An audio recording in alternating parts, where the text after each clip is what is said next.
तो क्या वाकई भारत के एक कदम से इतना बड़ा खेल पलट सकता है? सुनने में थोड़ा मुश्किल जरूर लगता है, लेकिन ताज़ा घटनाक्रम कुछ ऐसा ही इशारा कर रहा है, क्योंकि भारत ने फ्रांस के साथ एक ऐसे मसले को सुलझा लिया है जो पिछले कई महीनों से बातचीत की मेज पर अटका हुआ था। साथियों, आज हम बात कर रहे हैं भारत द्वारा फ्रांस से खरीदे जा रहे 114 राफेल फाइटर जेट्स की। इन जेट्स को लेकर दोनों देशों के बीच कीमत, टेक्नोलॉजी ट्रांसफर और सोर्स कोड जैसे मुद्दों पर लंबे समय से खींचतान चल रही थी। फ्रांस की कंपनी डेसॉल्ट एविएशन जहां एक तरफ कीमत बढ़ाने की कोशिश में थी, वहीं दूसरी ओर वो सोर्स कोड देने और भारत में लोकल प्रोडक्शन की शर्तें मानने में हिचकिचा रही थी। लेकिन भारत ने रणनीतिक चाल चलते हुए पूरा समीकरण ही बदल दिया। अब हालात ऐसे बन गए कि फ्रांस को न केवल सोर्स कोड ऑफर करना पड़ा, बल्कि भारत में निर्माण को लेकर भी रुख नरम करना पड़ा। रिपोर्ट्स के मुताबिक अब ये 114 राफेल सीधे फ्रांस से आयात नहीं होंगे, बल्कि इनका निर्माण भारत में किया जाएगा। और इसी बीच खबर आई कि फ्रांस के राष्ट्रपति इमैनुअल मैक्रों खुद भारत दौरे पर पहुंचे। माना जा रहा है कि इस उच्च स्तरीय कूटनीति के बाद ही बातचीत ने निर्णायक मोड़ लिया। इतना ही नहीं, 114 के अलावा 31 अतिरिक्त राफेल जेट्स देने की भी चर्चा सामने आ रही है। यानी आने वाले समय में भारतीय वायुसेना में राफेल की संख्या काफी बढ़ सकती है। आखिर ऐसा क्या हुआ कि जो फ्रांस पहले सख्त रुख अपनाए हुए था, वही अब सोर्स कोड और अतिरिक्त जेट्स देने को तैयार हो गया? इन विमानों का भारत में किस तरह उपयोग होगा और ये डील रणनीतिक रूप से कितनी अहम है, यही सब हम आगे विस्तार से समझेंगे।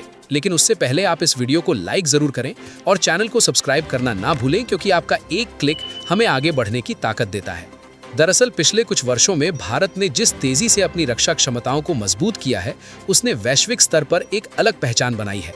विदेश नीति के मोर्चे पर एस जयशंकर की सक्रिय भूमिका को भी काफी अहम माना जाता है। कई बार जिन देशों ने भारत पर दबाव बनाने की कोशिश की, भारत ने उन्हें कूटनीतिक तरीके से जवाब दिया है। इस समय भारत अपनी सैन्य ताकत को लगातार आधुनिक बना रहा है। पुराने फाइटर जेट्स रिटायरमेंट के करीब हैं और उन्हें अनिश्चित काल तक अपग्रेड या रिपेयर करके चलाना जोखिम भरा हो सकता है। ऐसे में भारतीय वायुसेना को लगभग 114 medium range multi role fighter aircraft की जरूरत है, और इतनी बड़ी डील पर दुनिया की प्रमुख रक्षा कंपनियों की नजर होना स्वाभाविक है। इस दौड़ में फ्रांस की डेसॉल्ट एविएशन के अलावा अमेरिका की बोइंग और लॉकहेड मार्टिन भी शामिल रहीं। अमेरिका की ओर से F-35 जैसे 5th जनरेशन एयरक्राफ्ट का प्रस्ताव रखा गया, जबकि रूस बार बार अपने सुखोई जेट्स के साथ पूर्ण इंटीग्रेशन की पेशकश करता रहा। लेकिन भारत ने इन विकल्पों के बीच फ्रांस को प्राथमिकता दी। शुरुआत में फ्रांस ने इसे भारत की जरूरत समझकर सख्त शर्तें रखी। कीमतों पर सख्ती, सोर्स कोड देने में अनिच्छा और लोकल मैन्युफैक्चरिंग को लेकर हिचक, ये सब बातचीत को लंबा खींचते रहे। लेकिन भारत ने समानांतर रणनीति अपनाते हुए अन्य देशों से भी संवाद जारी रखा, जिससे फ्रांस पर दबाव बना। यही वो मोड़ था जहां खेल बदल गया। अब अगर भारत को सोर्स कोड और लोकल प्रोडक्शन दोनों मिलते हैं, तो ये केवल एक खरीदारी नहीं, बल्कि टेक्नोलॉजी ट्रांसफर और आत्मनिर्भरता की दिशा में बड़ा कदम माना जाएगा। आने वाले समय में ये राफेल जेट्स भारतीय वायुसेना की स्ट्राइक क्षमता, सीमा सुरक्षा और इंडो पैसिफिक क्षेत्र में सामरिक संतुलन को मजबूत करने में अहम भूमिका निभा सकते हैं। तो क्या ये डील भारत की रक्षा नीति में गेम चेंजर साबित होगी? क्या इससे भविष्य में भारत अपनी खुद की उन्नत फाइटर तकनीक विकसित करने की दिशा में और तेजी से बढ़ेगा? इन सभी पहलुओं पर हम आगे भी चर्चा करते रहेंगे।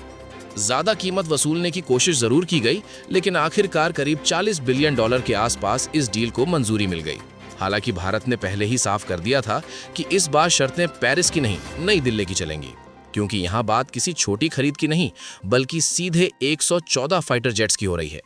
अगर मोटा मोटी हिसाब लगाया जाए तो एक राफेल की कीमत लगभग 2,850 करोड़ रुपए के आसपास बैठती है। पहली नजर में ये रकम ज्यादा लग सकती है, लेकिन भारत इस पैकेज में सिर्फ विमान नहीं, बल्कि टेक्नोलॉजी और दीर्घकालिक फायदे भी सुनिश्चित कर रहा है। भारत की पहली और सबसे अहम शर्त थी कि अधिकतर राफेल का निर्माण देश के भीतर ही किया जाएगा। किसी भी विदेशी कंपनी के लिए दूसरे देश में फाइटर जेट जैसी जटिल मशीन का उत्पादन शुरू करना आसान नहीं होता। इसके लिए नई फैक्ट्री, सप्लाई चेन और लोकल पार्टनरशिप तैयार करनी पड़ती है। लेकिन अंततः डसोल्ट एविएशन को भारत की शर्तों पर सहमत होना पड़ा। योजना के अनुसार शुरुआती 18 राफेल फ्रांस से तैयार हालत में आएंगे, जबकि बाकी 96 का निर्माण भारत में ही किया जाएगा। दूसरी बड़ी शर्त लोकल कंटेंट को लेकर थी। भारत चाहता था कि कम से कम 60% कंपोनेंट्स देश में बने या भारतीय कंपनियों से लिए जाएं। बताया जा रहा है कि फ्रांस अब इस बात पर भी राजी हो गया है कि जो पार्ट्स भारत में उपलब्ध हैं, उनका अधिकतम उपयोग किया जाएगा, और जो उपलब्ध नहीं होंगे वही फ्रांस से आयात होंगे। इसका सीधा फायदा भारतीय डिफेंस इंडस्ट्री और सप्लाई चेन को मिलेगा। सबसे संवेदनशील मुद्दा था मेंटेनेंस और रिपेयरिंग। भारत नहीं चाहता था कि हर बड़े ओवरहॉल या अपग्रेड के लिए फ्रांस पर निर्भर रहना पड़े। शुरुआत में फ्रांसीसी पक्ष इस पर तैयार नहीं था, क्योंकि मेंटेनेंस से लंबे समय तक कमाई होती रहती है। लेकिन अब लोकल एमआरओ, एएमई और रक्षा कंपनियों को शामिल करने पर सहमति बन चुकी है, यानी भविष्य में रख रखाव का बड़ा हिस्सा भारत में ही होगा। राफेल में इस्तेमाल होने वाला इंजन M88 है, जिसे फ्रांस की कंपनी साफरन बनाती है। खास बात यह है कि ये कंपनी भी भारत में इंजन निर्माण और टेक्नोलॉजी साझेदारी के लिए तैयार बताई जा रही है। अगर ऐसा होता है तो भारतीय इंजीनियरों को उन्नत इंजन टेक्नोलॉजी सीखने का बड़ा अवसर मिलेगा।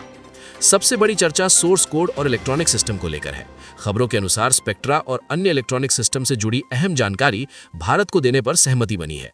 इससे भारत भविष्य में अपने स्वदेशी हथियार जैसे अस्त्र या रुद्रम जैसी मिसाइलों को राफेल पर इंटीग्रेट कर सकेगा। यानी भारत सिर्फ फ्रांसीसी हथियारों तक सीमित नहीं रहेगा, बल्कि अपनी जरूरत के अनुसार बदलाव भी कर सकेगा।